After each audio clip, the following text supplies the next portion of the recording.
Hello, this is Matt on the Moon Lambo channel. I've got just two topics I want to discuss with you in this latest Moon Lambo hot jam. I'll start with this one from the Crypto Basic. The headline is Black Swan Capitalist Founder Says XRP Value Lies Beyond the Charts.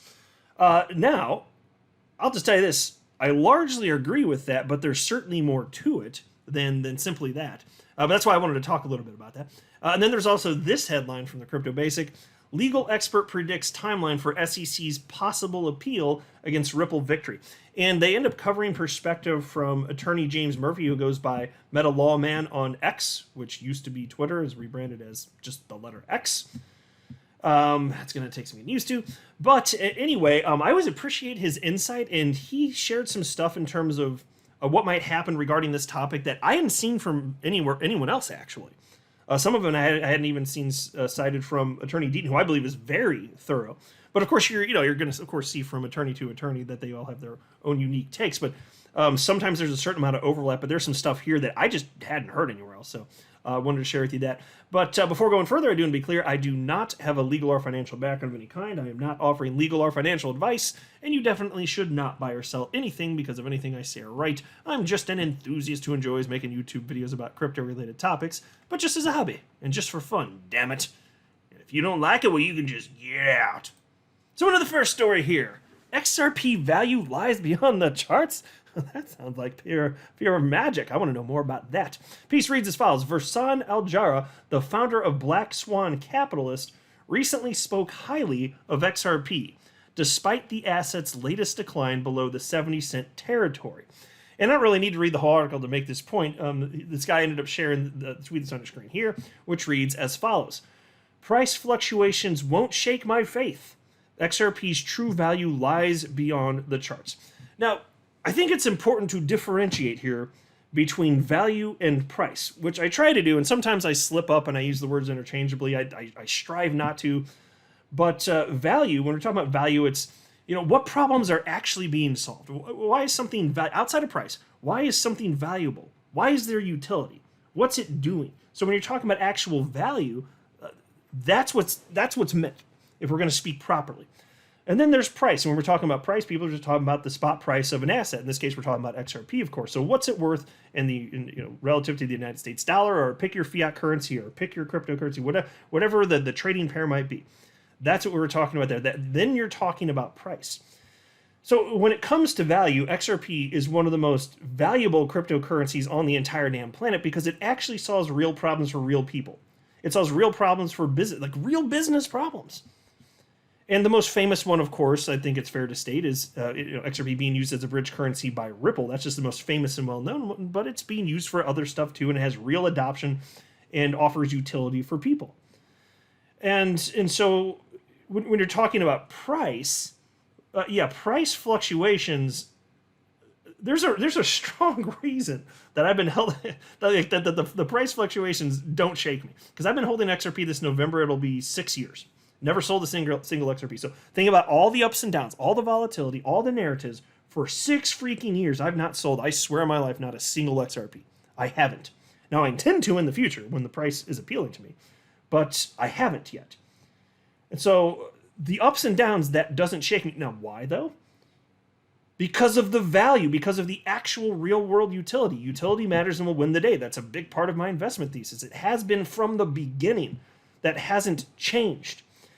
And so in this tweet here from Black Swan Capitalist, there's actually a clip of Raoul Pal, who's a former Goldman Sachs executive, who actually owns XRP. And back when it was about $1, and this I'm pulling from memory here, but my recollection is that when it was, I think, a little over $1, he said from there he was expecting probably at some point that it would be, it would experience a tenfold price increase from that level. And we're below that, so it would be higher multiplier effect from the current level if he's right. But he's very bullish on that. And he's very intellectually honest. Whether you think he's right or wrong, he's certainly intellectually honest. And a lot of what he said in this clip rang true to me. He said that, the values, it is coming from the actual utility. He was talking about XRP, and he was speaking about how Ripple is positioning XRP as a bridge currency. He was talking about how, and I'm paraphrasing here, of course, but how with the advent of central bank digital currencies and how the adoption of such is increasing dramatically, XRP is going to play a big part there, certainly as a bridge currency. That's the point here. And so he was citing something in his own way. He's wording a concept that's what I've been saying from when I jumped into crypto. That's why I was so interested and laser focused on XRP from the beginning. It's because I found that it was useful. And I think that that's more important than just magic internet money because reasons. To me, that's way more important. Not that XRP can't be used as money. It is used by some people as money in place of the United States dollar. And that's fine. People can do whatever the hell they want. It's their XRP. But I'm just saying that there are other use cases out there beyond that. And as long as those exist, I don't think that XRP goes away. That's why I'm saying that here. Now, one thing that he did say that I disagree with a little bit is he said that, XRP is where it is and the price is what it is, but it's because of, the actual utility, not because of speculation. And so he lost me a little bit there. Like, I'm agreeing on the value side, but when he was talking about how it's not due to speculation, I just respectfully disagree. I think that speculation drives these markets. I think that it's very clear that the asset class moves in tandem. And there's a reason that XRP has been in the top 10 cryptos by market cap for its entire damn existence. And people use that as a metric to let the cryptos jockey for position. If one starts to seem like it's getting a little bit too close to Bitcoin or a little bit too below it, and but market participants think, oh, well, that doesn't seem right. It should be somewhere up in here. Well, then that's why. And that's why this metric is important to understand, whether you like it or don't. The metric that has been chosen as the stick of comparison for the cryptocurrency asset class is market cap. It just is. Excuse me, folks. Let me take a sip of water. So that's not going to change. People are always going to look at market cap. And so coins that aren't XRP having the market cap that they have is going to impact the money flowing in and out of XRP because they're jockeying for position. And it's humans doing this. And I think that speculators don't get the credit that they deserve. Because without the speculators driving the price, creating the liquidity, without all of these participants, you wouldn't be able to do a lot of these, or just about any of these. You wouldn't be able to develop these cool business ideas. They just wouldn't exist, including Ripple's positioning of XRP as a bridge currency. It just wouldn't exist. And so, yes, even if it's the case that most people in crypto are just wildly speculating, there's usefulness to that. And I think that people don't give the speculators the proper respect. And fine, yeah, a lot of them are irrational, emotional, but I'm telling you, even if you think they're useful idiots, and a lot of them are, they're still serving a purpose. And this is it's a part of what markets are. And you have the same useful idiots when it comes to equities too. It's the same in precious metals. It's the same thing. So, I don't want to, I have a little fun with it, calling them useful idiots, because I think it's silly to use your feels to make crucial financial decisions. But I'm just saying, it's important. And so those are the people that drive the price of XRP and every other crypto. So now I think that there are certain people like me who don't use the feels, but I'm also, you could call me a speculator, that's fine. Because I think that XRP is going to be worth way more in the future. And I have since 2017. I firmly believe that. And it is worth way more than where I bought it. But back in 2017. So I'm a speculator, but I'm just treating it differently than the typical lemming retail speculator, which is after I buy it, I do nothing. I just sit there and hold. I don't care if it goes up or down in the meantime. I don't think it's meaningful. I don't think it's, the ups and downs we've had since the last all-time high, I don't think that's been an indication of whether there will or won't be a new all-time high in the future. I don't believe that. I see the utility. I think that matters more over the long haul, and so I confidently hold XRP. So there are people like me too, and so now XRP is where it is. It catches the attention of people like me, not just the useful idiots. And then if you're listening to this, I'm willing to bet that you're a bit more informed than the typical lemming retail investor out there. I'm willing to guess that you are more informed. So there are people like us out there that understand the usefulness of XRP, but still we're speculating. And so I'm just saying that's what drives the price. And so you can see, yes, the utility and that represents value, but it's what I'm kind of saying is it's intertwined. And most of the price action, like internet, I would argue it's more so because of the useful idiots. But then if you have enough people like me that get it, even if there's a ton of useful idiots that panic sell, there'll be that many more people like me that'll jump in and be like, well, now it looks enticing, and I think that these idiots are wrong, and I'm going to buy now. So you get the mix of that. That's all that I'm getting at there. So all that to say, yes, when you say XRP value lies beyond the charts, yeah, that's a fair statement. That really is. Because you're talking about utility, but I just wanted to paint a broader picture because the speculators, I don't think people sufficiently appreciate the degree to which they're driving the price, broadly speaking, of crypto. Then there's this from the Crypto Basic. Legal expert predicts timeline for SEC's possible appeal against Ripple victory. And I'm just going to jump straight into the content from Attorney James Murphy, aka Meta Lawman, and he wrote the following. SEC v. Ripple update. There's a lot of debate about what the SEC will do next in the Ripple case. I believe there are at least 4 options under consideration. Option 1, file request for interlocutory appeal. Because no final judgment has been entered yet, the SEC doesn't have the unilateral right to appeal now. It would need permission from both Judge Torres and the Second Circuit Court of Appeals to proceed with an interlocutory appeal.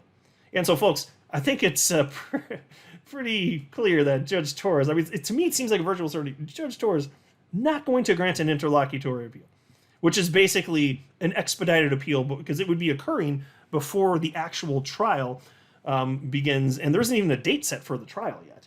So this, if they had put in the request for an appeal here, it'd be an interlocutory appeal, which is just an expedited appeal. Why would Judge Torres grant that? I doubt that will happen. And then he says, to get permission for interlocutory appeal, the SEC would need to show that, number 1, the ruling involves a controlling question of law. Number 2, there is substantial grounds for difference of opinion on that question. And number 3, an immediate appeal may materially advance the litigation. The SEC would have a decent argument that all 3 elements are present here. There's no specific deadline for the initial request, but it should be done promptly. A rule of thumb is within 30 days. If Judge Torres agrees, the SEC would then have 10 days to ask the Second Circuit. And then there's option 2. SEC goes through with a trial on the aiding and abetting claim against Larson and Garlinghouse, then files regular appeal.